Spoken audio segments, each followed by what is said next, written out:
everyone, welcome to the community classroom. This is Dr. Tracy McCarthy, psychologist, attorney, and educator, and we're going to be discussing and addressing this issue of this date of 1619 and this commemoration of this date in terms of it being understood as the landmark date for the arrival of 20 and odd Africans arriving in America, in mainland America.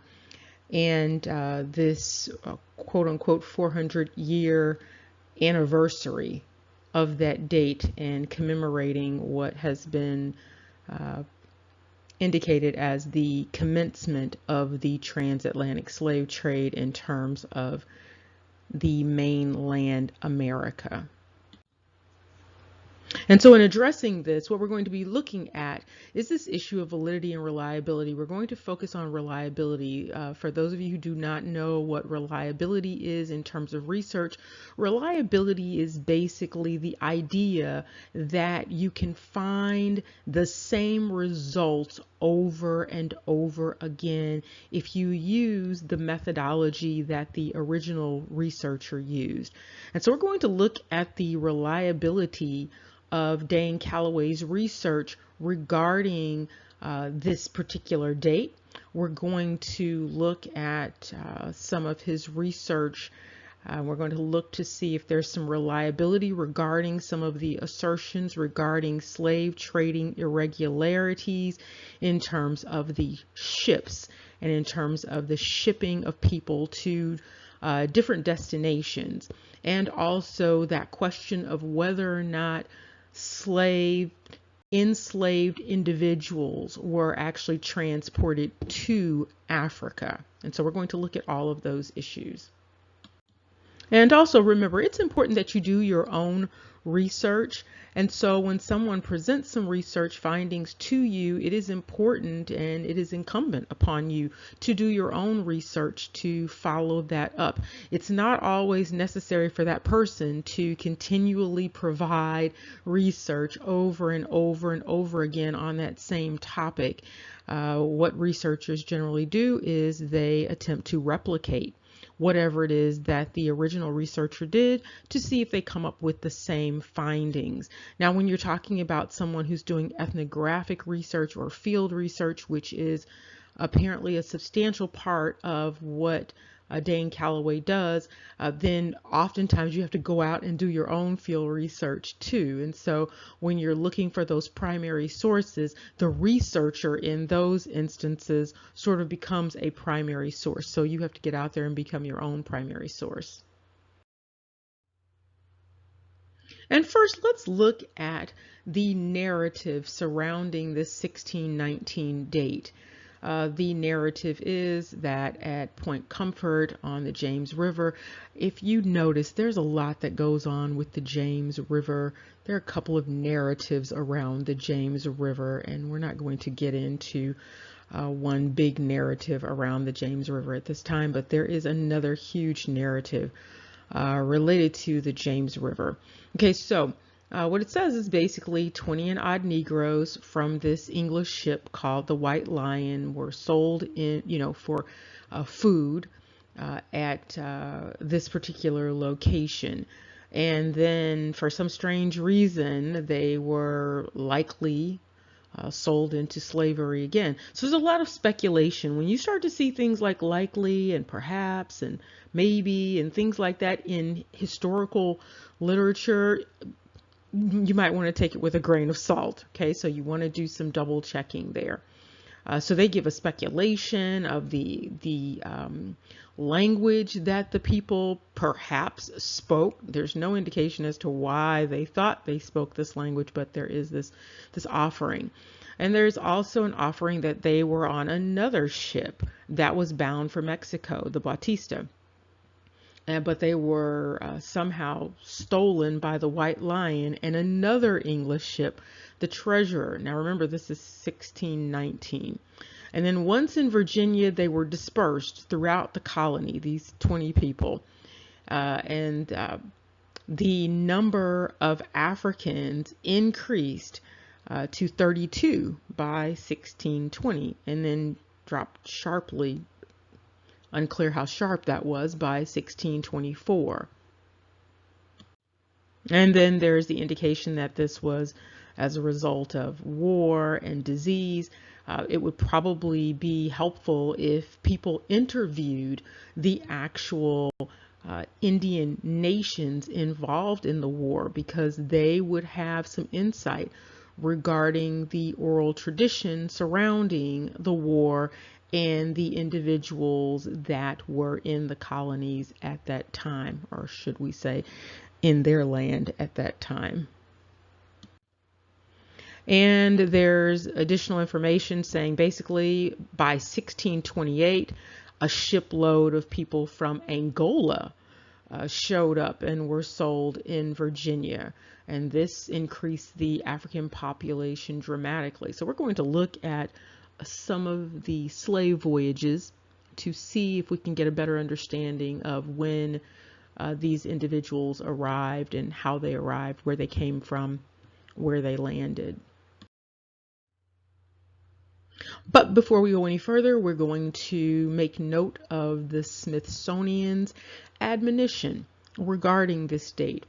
And the Smithsonian has stated that there is a misguided focus on 1619 as the beginning of slavery in the U.S., and that this focus damages our understanding of American history. So they're basically saying that there is a misunderstanding out there, and it is skewing our understanding of history. Whenever you skew history in a particular direction, anytime you play around with facts in any particular way, you are going to mess with some other facts. Now remember, facts are not truth. Facts hopefully lead you to the truth. And so what they're saying is that the facts may be a little off, but these facts being off will serve to skew the truth. And so the Smithsonian goes on to explain how long quote unquote Africans have been in the Americas.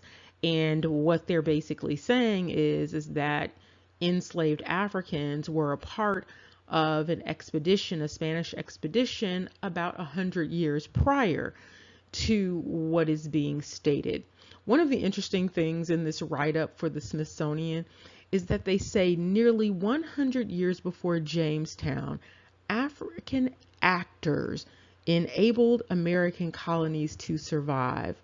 That's just such a strange language, African actors. Some people might presume that that means active agents, people who were active in the process. But it also sort of suggests that perhaps individuals who may not have actually been African enabled the colonies to survive. And so the question remains, who were these quote unquote actors? And it's important to remember that the word African and Negro, colored, those terms were just used interchangeably, and it didn't matter for many people where the people actually came from. And so if their skin was brown, they were automatically referred to as Africans. They could have been from Denmark, but they were going to call them Africans. They could have been from Spain, and they were going to call them Africans, or better yet, blackamoors. And so seeing the words African, black, blackamoor, Negroes, it might not have as much meaning as it should have. And basically, if they're going to give descriptors, they could give skin color descriptors plus nationality. But simply referring to someone as African and then referring to them as an African actor is rather dubious. So, but we're going to move on. Now, if you attempt to look for those ships that were mentioned, you should be able to find them readily, and you should be able to find information about who was aboard the ship. Unfortunately, you will likely have a very difficult time finding information about those ships landing at Point Comfort or anywhere else connecting to Point Comfort around that date and time. And so what we do have is an individual who's apparently been doing their own research. And if you search, this is probably what you're going to come up with. And so they do provide some insight related to the ship known as the Treasurer. But this insight is related to the Treasurer from 1617 to 1618.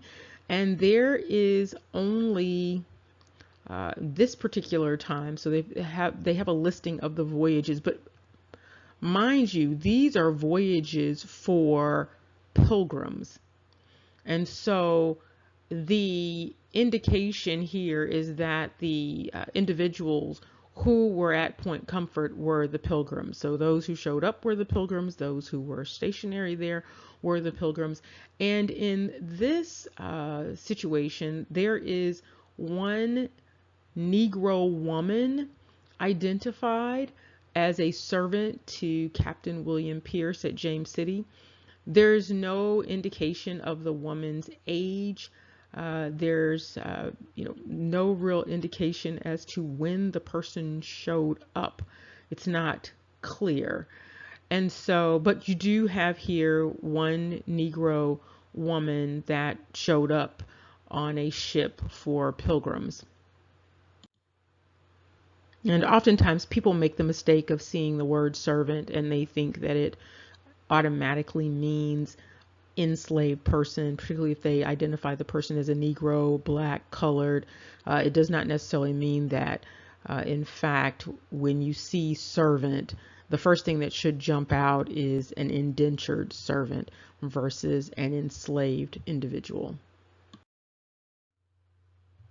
Okay, so if you go to the slave database, what you will find if you try to find that ship, the White Lion, is nothing. And that is from 1514 to 1866. So there is no record of this particular ship. Of course, it would be offered perhaps that it was not a slave ship. And that's fair game. So you can look to see if you find the White Lion doing anything else. And here we have the other ship mentioned, the Bautista, and again, you will find no results. And for the third ship, the Treasurer, even though it was mentioned as a part of pilgrim voyages, you will find in terms of transporting any enslaved individuals anywhere, no results. And now we come to the interactive map that maps slave voyages, and it's an interactive map, so you can actually see those little dots that you see. Those are actual ships moving out, and you can see where the ships start and where they go to, even if they start in one place, go to another place, and then sort of bounce off and then go from, like, let's say Brazil, and then they go to South Carolina, for instance. It would show you that. And what you'll find if you put in 1619, you will find that there are no ships that go to Point Comfort at that time, and there are no ships that appear to go from any other destination up near Point Comfort during that entire year. Now, what you will find in terms of disembarking, in terms of the slave trade, is that you will find that there are no ships that arrive in Virginia, at any place in Virginia, from 1501 all the way down to 1651, and somewhere between 1651 and 1675, and it could be any one of those years, at some point in time at some unspecified port in Virginia, 496 people show up on a slave ship. But also please make note of the fact that no one shows up along the lower James River or the upper James River until between 1701 and 1725. Now, interestingly, that of course coincides with our discussion about the Kingdom of Judah and Dahomey.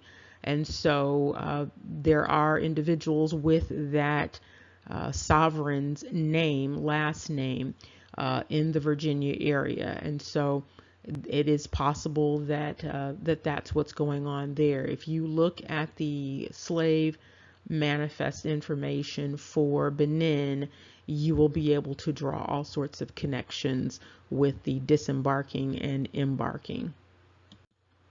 Another interesting thing to note when you look over at the Gulf Coast area is that there were no ships apparently identified going into New Orleans, which was a major, which is indicated in history as a major destination. So you don't have anything going into New Orleans until 1701, 1725 again.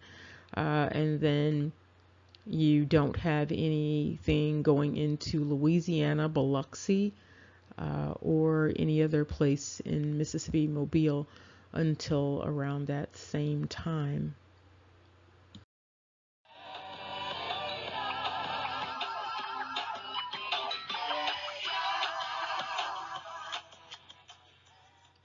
Okay, now we are getting to a very interesting point here. And this is a tabulation of disembarking in America, in the Americas, and also Africa. And so what you will note is that from 1501 to 1875, for some odd reason, enslaved people were enslaved and shipped to Africa. And so the shipping to Africa from wherever they were shipping people to Africa started in 1576. And this continued on. There was a period there in 1601, 1625 where no people were shipped, and then 1701 to 1725 when it was picking up in the Americas, there was also just 5 people shipped into Africa. There's no explanation for why these people were enslaved and shipped into Africa when the understanding is that the total enslavement went in one direction, and that direction was from Africa to the Americas. And so you see that by 1801, 1825, you have approximately 28,000 arriving in Africa. Then you have 92,000 and then 15,000. And this is after the transatlantic slave trade was supposed to have been abolished. And so you should have 3 questions. Who was being shipped into Africa? Why were they being shipped into Africa? And from what sovereign did these people come from that were enslaved and shipped into Africa? Where did they come from? Okay, now what we have here is a further breakdown in terms of where people went when they were enslaved and shipped to Africa. And so notably, what you have is you can see that some people were shipped to the Canary Islands, but most important that stands out is that you have approximately almost 100,000 individuals enslaved and sent to Freetown and Liberia combined. And part of this time is consistent with when the transatlantic slave trade should have terminated. And so you can see that approximately 174 were enslaved and shipped to Freetown from 1751 to 1775, and then a huge number shipped between 1801 and 1875, and then you have about 5,000 individuals enslaved and arriving on slave ships in Liberia from 1826 to 1875. And this is an unusual dynamic because this is the place where individuals who were purportedly freed, this is where they were sent. And so the question becomes, again, who were the individuals that were sent to Freetown and Liberia, and who enslaved them? And, where did they come from? From where did they come? And why were they enslaved? And why would enslaved individuals arrive on a slave ship at these destinations at that time in such a high number? And also, just a quick note so that you can see there were some odd things going on with these ships and the slave trade. And so you will notice, and it seemed to be going on with Sierra Leone quite a bit. So it's really interesting that you have this bizarre dynamic after slavery was supposed to have ended, and then you have ships, people enslaved and being purchased in Sierra Leone and then being shipped to Sierra Leone. And so it's a very unusual dynamic, but just so that you can make note of that. And you can also see when the slave trade was supposed to have ended. Okay, so those of you who are doing your research, you have your work cut out for you. Those who are using 1619 as a commemoration also have their work cut out for them, including those who decided to turn this into a national commemoration. And so there are indeed, consistent with Dane Calloway's findings, there are inconsistencies and irregularities in terms of these dates. There are inconsistencies and irregularities regarding who was enslaved, where they were enslaved, and where they were shipped to, including this unusual dynamic of such a high number of people being enslaved over the years and shipped to Africa. And we are going to conclude this discussion with a recommendation that when someone presents research findings that are inconsistent with your prior views about something, simply go ahead and do your own research. If they provide some leads about where they found the information, then simply go and look at those leads. Just look at the information, look at the data again, give it a second look and see if you find the same thing that they find, or you find something that is inconsistent with what they found. And if you find something consistent with what they found, acknowledge the consistency. If you find something inconsistent, acknowledge the inconsistency. Remember, if you are going to find the truth in life, you have to ask the questions, and then you have to question the answers that you receive.